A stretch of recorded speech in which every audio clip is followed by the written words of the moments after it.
Boris de Guerrero, del señor Andrés Ortiz Guzmán, el Luis Mayor esta tarde con todos ustedes, mi gente bonita de San Miguel, Amoltepec Nuevo, municipio de Cochuapa. Y hasta el saludo, vamos a enviar saludo para los mayordomos de la Virgen de Juquila, a la que estamos celebrando esta tarde, para el ingeniero Sixto León Santiago, Alberto León Santiago, que solicitan el corrido del Agua Roja, ahí nomás, compadrito. Pues bueno, todas las personalidades que nos están acompañando esta tarde maravillosa. También queremos enviar el saludo bien especial para todos los amigos que van a solicitar sus corridos. Esta tarde estamos para complacerlos. Enviamos el saludo para la doctora Edith López Rivera, los invitados de honor que nos acompañan este día, expresidenta municipal constitucional, para Alberto Ortiz Gómez, ciudadano de San Miguel. Ahí está Bernabé García, Marcelino Ortiz Vázquez. Agradecemos también a los pueblos que están aquí presentes, los que nos están acompañando: San Miguel, Tierra Blanquita, San Lucas, Llano de Laguna y Llano de las Piedras. También con mucho cariño, especialmente para el fundador de la colonia Los Vivares, ahí está el C. Regino Vivar Gómez, con mucho cariño. El saludo para Arturo Maldonado Vivar, Bernardo Saavedra Maldonado, Ricardo García Flores, Celso Maldonado Vivar y Celso Maldonado Vázquez.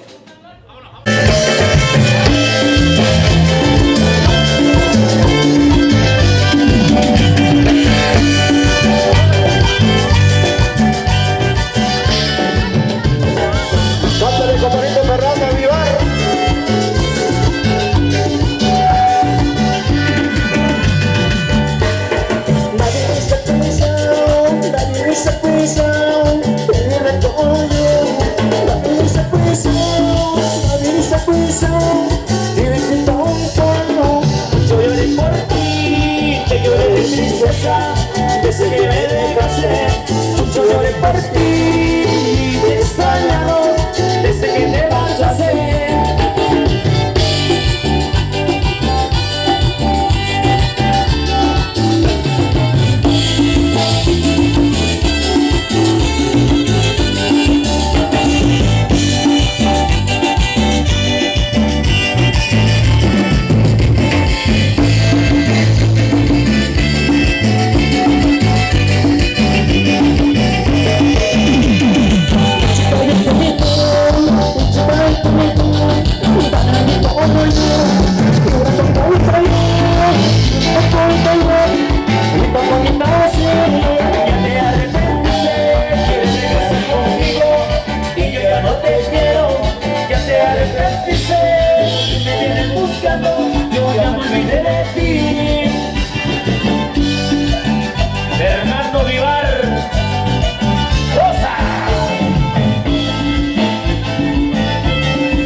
música bonita, San Miguel a Moltepec. Estamos de fiesta, estamos bailando todo lo que da. Sí, señor.